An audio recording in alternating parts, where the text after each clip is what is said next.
barnaamijkeena kooban waxaan kusoo qaadanaynaa waxaweye bogaadinta iyo taageerada waxaweye golaha wasiirada waxaweye Maakhir State iyo fariin aynu u dirayno reer Maakhir, fariin aynu u dirayno gooni-goosatada SNM Xamse Cabdi Barre ra-iisul wasaaraha jamhuuriyadda oo aynu fariimo kooban u dirayno waxaweye iyo tacsida magaranaysa General Sheegow iyo magaranaysa oo runtii aad iyo aad u xanuun badan saraakiishii Soomaaliya oo dhimanaysa. haddaynu ku bilowno marka hore taageerada iyo bogaadinta waxaweye golaha wasiirada oo lagu dhawaaqay xalayto waxaweye waxaan leenahay soo dhawaada hambalyo baan leeyahay madaxweynaha iyo madaxweyne ku-xigeenka iyo golaha cusub ee wasiirada dhammaantood waxaan leenahay ilaahay subxaanahu watacaala shaqada ha idin fududeeyo, hawsha loo igmadayna kuwii ku guuleysta allah idinka dhigo oo waxaweye kasoo dhalaala shaqada. Soomaalidu waxaa tiraa nin xil qaaday eed qaad, mas-uuliyad baad qaadeen ballaadhan xilli adag weliba oo waxaweye dal xoreyn leh oo difaac leh oo horumarin leh oo waxaweye unkid waxaweye dowladeed leh. intaa oo dhan ba ilaahay subxaanahu watacaala ha idinku guuleeyo, rabbiga waynu idin garab taagannahay baan leenahay insha allah bismillahi kariim. waxaweye shacabka reer Maakhirna waxaan leeyahay waxaweye shacabka waa inay kacaan, waa inay dowladda magaranaysa ay maamulkooda ay garab siiyaan, weliba khaasatan dhalinyarada reer Maakhir waa inay fadhiga ka kacaan. waxaweye gabdho iyo wiilalba waa inay tusaale ay ka magaranaysa usoo qaataan dhalinyaradii jamaahiirta reer SSC guusha ay dhaliyeen iyo horumarka la gaadhay iyo dowladnimada ay dhaliyeen. waxaan leeyahay dhalinyarada reer Maakhir maanta dowladdii waad haysataan, waxaweye ay ku xidhan tahay dowladdaasi, shaqadeedu waxay ku xidhan tahay taageeradiina. waxaan aad iyo aad idinka boorinayaa inaad taageertaan dowladda oo aad isgarab taagtaan. in badan baad dooneyseen Maakhir State oo taagan oo waxaweye muddo dheer sanado badan baa oon 20 sano ka yarayn ayaa calankaas waxaweye la babinayay oo la doonayay inuu saldhigto. insha allah waqtigeedii baa la gaadhay, marka waxaan idin leeyahay guul baan idin rajaynayaa. ilaahay subxaanahu watacaala ha idin guuleeyo, gacmo wada jir bay wax ku gooyaan. waxaweye argagixisada SNM ama gooni-goosatada SNM oo runtii aad iyo aad ugu waashay hadda ayaamaha kan booqashada ra-iisul wasaare Xamse. waxaan leeyahay oo magaranaysaa 30 iyo dhowr sano isku akhriyayay inay yihiin dowlad iska dhigayay oo mala baxay jamhuuriyad been ah, jamhuuriyadda beenta inagu aynu u bixinay, laakiin iyagu ay u qaateen jamhuuriyad dhaba. waxaweye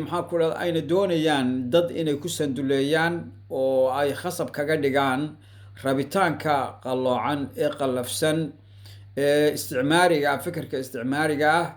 yaan odhan karo shaydaaniga ah. waxaweye runtii waxaweye aadka iyo aadka u halista badan ee la doonayo waxaweye in ummadan waxaweye Soomaaliyeed qaniga ah sharafta badan leh awoodeeda lagu weeqo, lagu kala dhantaalo, lagu kala qaybiyo. waxaan leeyahay riyadaasi waxaweye waa riya maalmeed weeye, mid soconaysana maaha.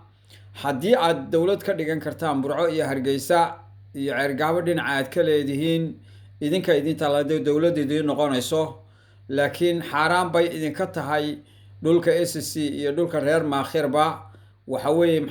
weligiinba ku taaha, weligiinba ku taama, weligiinba ku waasha, ma shaqaynayso insha allah bismillahi kariim. taasi baan idin leeyahay, sidaa ogaada. magaranaysa intaa ka bacdi waxa aan magaranaysa halkan fariin kooban uga dirayaa ra-iisul wasaaraha jamhuuriyadda federaalka Soomaaliyeed oo laga sugayo magaalada Laascaanood maamulka SSC Khaatumo oo uu shalay cadeeyay inuu tegayo oo booqanayo, hawsheedana lagu jiro. waxaan rabaa inaan fariimaha aan u diro waxaa magaalada Muqdisho ku xidhan siyaasi reer SSC ah oo si magaranaysa xaqdarro ah oo gef ah waxaweye loo aftuubay oo lagu haysto. waxaan leeyahay horta hogaamiyahaas ruuxiga ah haddii aad waxaweye reer SSC ay rabitaankooda uu kaa dhab yahay oo wixii aad hore u dayacday aad waxa weeye maxaa ku dhaha hadda ka daba tegayso oo aanay ahayn booqashadaadu mid waxa weeye maxaa ku dhaha kaartabaxa aanay ahayn wax kow lamber kow waxa qodobka koowaad waxaan ku leeyahay horta soo daa ninkaas odayga ah waxa weeye cabdiraxmaan waxa weeye maxaa ku dhaha salaamaan jaamac waa inaad si degdega u soo dayso intaanad ka soo bixin xawar taas waa qodobka labaad waxaan ku leeyahay reer SC waxay kaa rabaan laba qodob bay kaa doonayaan oo kale qodob waxa weeye maxaa ku dhaha aqoonsi degdeg ah bay kaa doonayaan inaad ku dhawaaqdo aqoonsiga inay magaranaysaa yihiin maamul ka tirsan waxa weeye jamhuuriyadda federaalka soomaaliyeed xaquuqdoodii aad ku taagnaydeen muddada waxa weeye maxaa ku dhahday 2 sanoana waa inaad soo dayso aad soo fasaxdo insha allah bismillaahi kariim qodobkaasina waa qodobka kale waxa weeye maxaa ku dhahday dadkaasi waxa ay difaac ugu jiraan midnimada ummadda Soomaaliyeed oo aad dawladdaadu ay kaga gaabisay wixii ay dawladnimada waxay midnimada ku difaaci lahaayeen oo hubkii iyo dhaqaalihii waa inaad u keento weeye insha allah bismillaahi kariim qorshe degsan oo dhammaystiran oo dalka lagu difaaco iyaga diyaar u ah inay u dhintaan oo u dhaawacmaan laakiin waxay u baahan yihiin saadkii bay u baahan yihiin waxa weeye maxaa ku dhahday noocyadiisi bay u baahan yihiin hubkii bay u baahan yihiin waxa ay hayaana waa shaqadiinii wey marka haddii ay dhab tahay booqashadaadu waa inaad iyadana aad soo buuxiso qodobka ugu dambeeya ee aan reer SC kaga baxayo rabitaankooda waxa weeye taxaaluf waa inaad u samayso waan arkay maanta adigoo safiirka China la kulmayay Chinahuna aad iyo aad buu xisaynayaa waxa weeye haddii Maraykan uu berbere iyo maxaa ku dhaha Hargeysa uu xisaynayo halkana waxa xisaynaya China iyo maxaa ku dhahday Turkiga iyo wadamada xisaynaya waa inaad ku soo dhaweyso baan ku leeyahay ilaahina subxaanahu wa ta'ala ma garanaysa maxaa ku dhahday ha ku waafajiyo intaa ka bacdi waxaan kusoo gabagabaynaynaa tacsida General Sheegow oo waxa weeye geeridiisa maanta la soo sheegay ilaahay subxaanahu wa ta'ala ha u naxariisto rabbiga weyne waaxidka ma garanaysa janna firdawsana ha geeyo waxa weeye maxaa ku dhahdaa ehelkiisii ubadkiisii iyo xaaskiisii iyo qaraabadiisii iyo ummadda Soomaaliyeedna ilaahay samir iyo iimaan ha ka siiyo ummadda Soomaaliyeed waxaanu leenahay waa inay ummadda Soomaaliyeed ogaataa saraakiisha Soomaaliyeed shalay waxaynu ogeyn nuur faray baynu ogeyn ka hor waxa weeye intaasoo sarkaal baa laynaga dilay inta hadda xasan sheekh u joogay yaa laynaya saraakiisha way su-aashu yaa laynaya